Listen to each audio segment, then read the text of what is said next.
ইটের একতলা জরাজীর্ণ পুরনো দালান বাড়ি, দুই কক্ষের বাড়ির ছাদে একটি চিলেকোঠার ঘর। বাড়ির সামনের দেয়ালে খোদাই করে লেখা নির্মাণকাল 22শে আষাঢ় 1302 সন 1895 সাল। ফটকে লেখা জিয়া বাড়ি। তবে বাড়িতে কেউ বসবাস করেন না, জনসাধারণের প্রবেশের অধিকার নেই।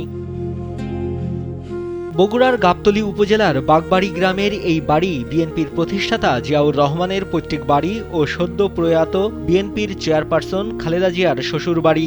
এই বাড়িতে 5 বার গিয়েছিলেন বেগম খালেদা জিয়া। মঙ্গলবার সকালে তার মৃত্যুর খবর পেয়ে তার শ্বশুর বাড়িতে শোকার্ত নেতাকর্মী ছাড়াও ভিড় করেন অনেক মানুষ।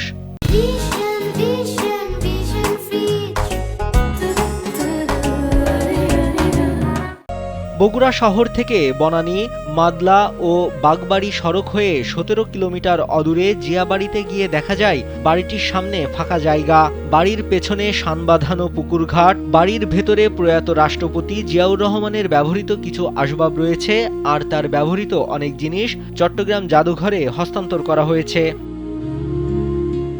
জিয়াউর রহমানের জন্ম বাগবাড়িতে এবং এখানেই 3য় শ্রেণী পর্যন্ত পড়াশোনা করেছেন। 1991 সালে প্রধানমন্ত্রী হওয়ার আগে ও পরে খালেদা জিয়া জিয়াবাড়িতে 2 বার এসেছেন।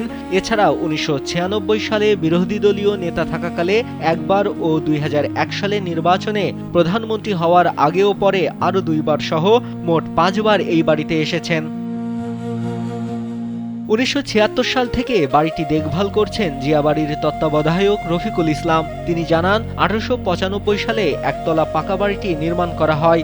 130 বছরের পুরনো এই বাড়ির 2য় তলায় 2002 সালে একটি কক্ষ নির্মাণ করা হয়। জিয়াউর রহমানের স্মৃতি সংরক্ষণের জন্য ও বাড়িটির স্বকীয়তা ধরে রাখতে এতদিন সংস্কারের উদ্যোগ নেওয়া হয়নি। তবে দেয়ালে রং করা ছাড়াও ছাদ ও কাঠের কিছু অংশ মেরামত করা হয়েছে। নাইমুল হাসিব, কালবেলা।